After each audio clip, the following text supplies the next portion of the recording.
Hello everyone and welcome to Retro Brick Reviews, where today we'll be taking a look at the Bricktober 2017 Ninjago Masters of Spinjitzu minifigure set. This set comes with 29 pieces, and when it was available at Toys R Us stores in October of 2017, it was available as either a gift with a purchase of $50 or more, or it could be purchased outright for $20. So without further ado, let's start by taking a look at the first minifigure we get here, who is rebooted General Krypt.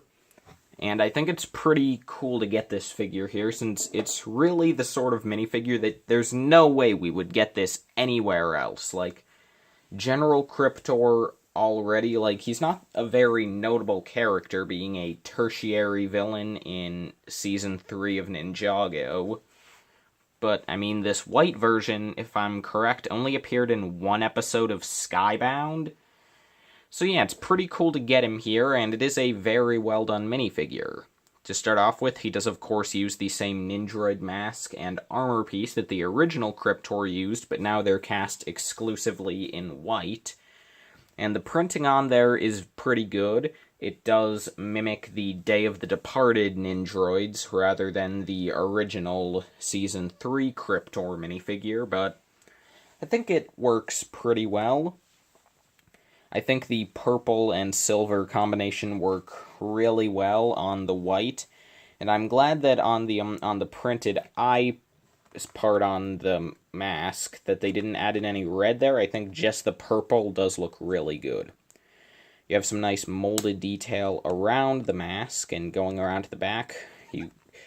I really like the silver part of the mask. It just looks very unique and very well done. Of course, Krypt does have two different shoulder pads, as he does in the show. And you can see that his leg printing has some continuation of his belt with one sash, as well as a gash in his leg revealing some of his endoskeleton. And really, to get a better look at the torso, we're going to need to remove Krypt's armor, although, of course, as you could probably already tell, Krypt's armor on the back, it has the ZX design, so it is just housing the two silver katanas, which can be removed and equipped by the figure. I mean, they're just the normal katana piece, and they are his only accessories, and that's fine. I think they work pretty well. But I'm just removing his armor. You can now get a better look at the torso printing, which has some piping going around, as well as the top of his endoskeleton being completely removed, with one bare arm. And I think the printing on there looks really good, and also the head also looks pretty great, and it's pretty interesting, because in the Day of the Departed sets, they made a figure of Krypt, but he just had the standard Nindroid head. So it's cool here to get a Day of the Departed styled Krypt face print.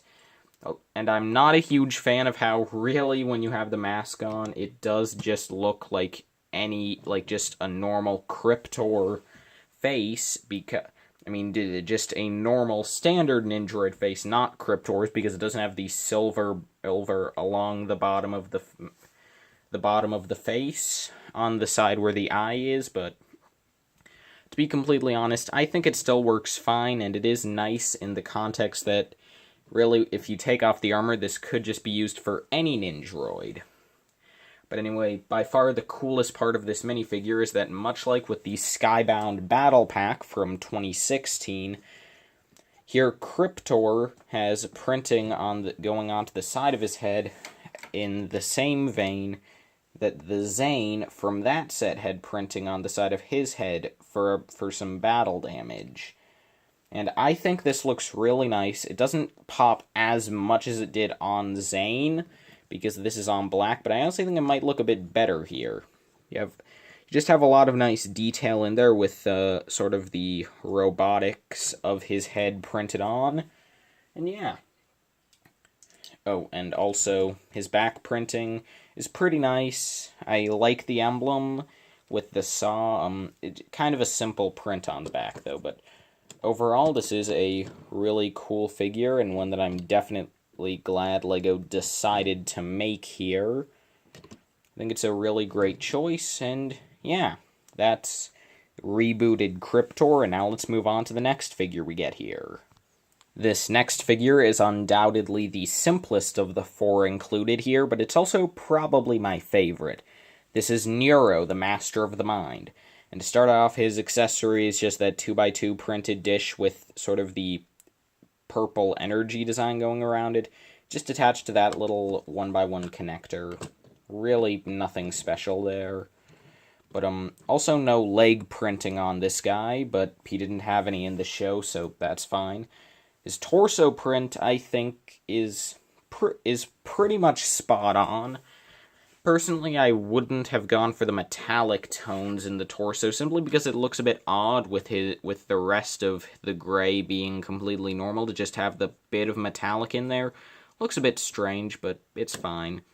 And then you can see how on the back you have the continuation of just his belt and collar. Like, pretty simple figure again, but pretty good looking.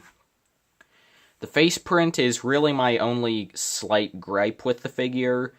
Basically, it looks a bit odd because one side of his face, his right, so our left, looking at him from the front, looks pretty normal, pretty casual, but the right side looks pretty angry, and like, if I were to just, like, block half of his face, like, let me just grab a brick separator because I have it on hand, like, if I were to block half of his face, you would look at that and it would be something that you would think should just be mirrored on the other side.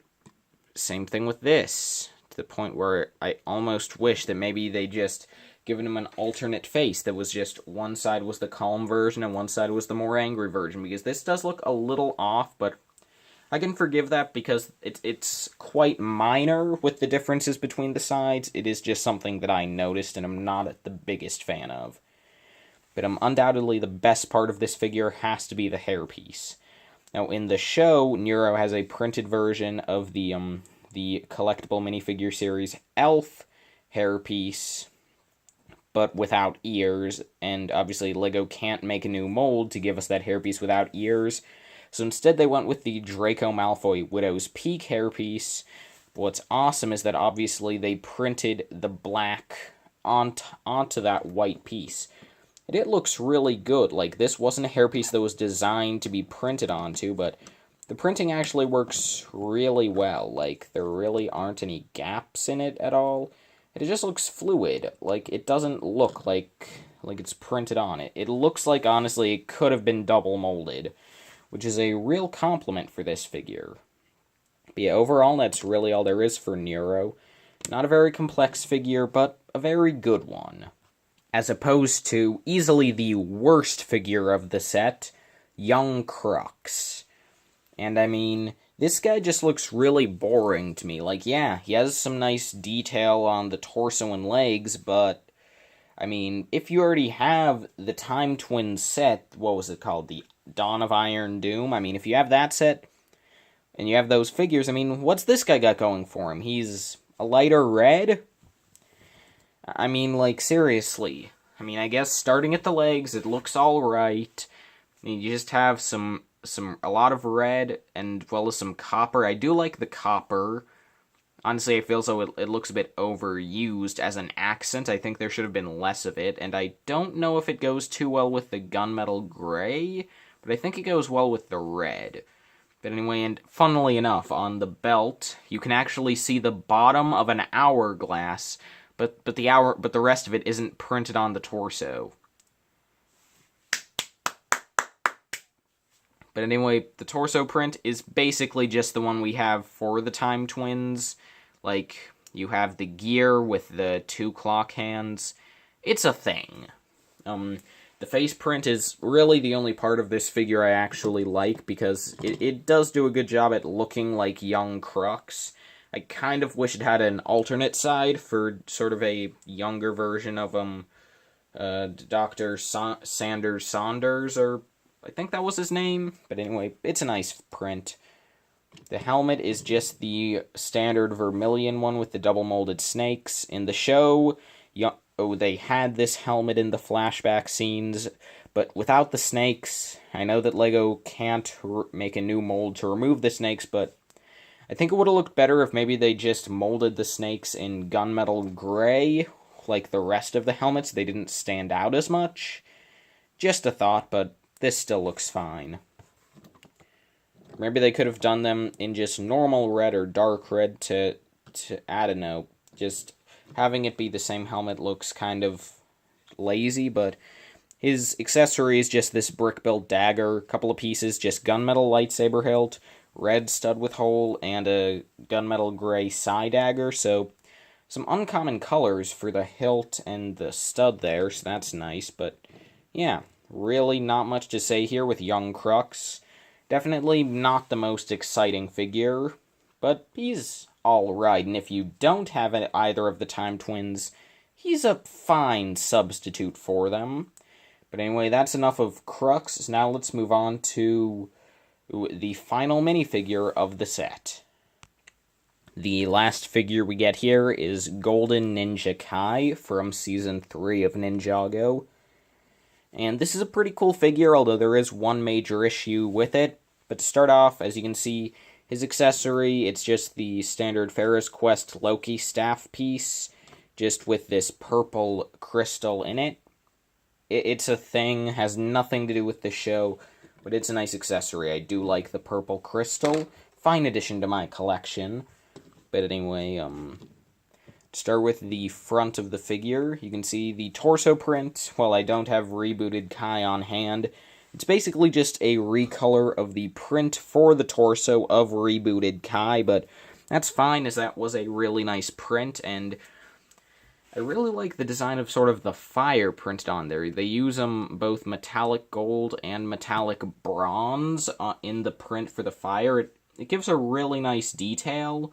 And I mean, honestly, the bronze is something that you might even miss at first glance. It just looks really nice. But other than that, the torso is sort of bland. The leg printing is a nice thing, since in the show, rebooted Kai didn't even have leg printing.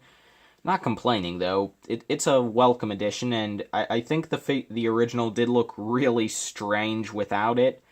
And I remember back in 2013, when we first saw the designs, me and a lot of other people were pretty angry because it was pretty lazy of LEGO not to give them leg printing, so this is a welcome addition. As you can see, he comes with the standard ZX shoulder armor in gold with 2 gold katanas. And if we just take off that armor piece, then you can see if it feels like focusing. The back print, which just has Kai's logo with some more of that really nice fire on it with the 2 colors, as well as just the continuation of his belt. It looks alright, but anyway. Then we take off the mask, and we have Kai's face, which is really cool. I remember back in, I think it would have been 2015. I think 2015, anyway, when LEGO did that special Target minifigure gift cube and it had the stone armor Kai, I remember I was super excited for that because, oh my gosh, it's a new Kai face, even though that one was basically just a Lloyd head but with Kai eyebrows. I was so excited. But this is actually something to get excited about, because not only has LEGO now switched over to the Ninjago movie design of Kai, meaning that this was actually the last face print LEGO made for original Kai, but it looks really nice, and this is actually an expression Kai does make a lot in the show, like this is his normal smile, so this is great to see, and definitely my favorite face LEGO has ever printed for the Red Ninja.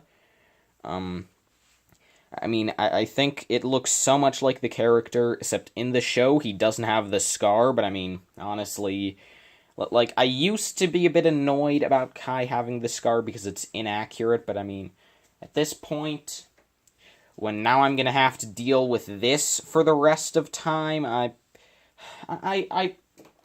I'm sentimental about the scar. It's nice. I like it. It adds character. But the problem with this face print is that when you put on the mask, and you might have noticed this before, it doesn't really line up. The eyes are too far down. And I mean, well, I think the best solution would have been for LEGO to have just printed the face a bit higher so we didn't have this issue. Or, well, no. That would be the realistic solution, but the best one would have been with not giving us the hood at all, and instead giving us a hairpiece. Because in Ninjago Rebooted, of course, the ninja didn't have their ZX masks anymore. They just had their hairpieces and their little, mouth masks.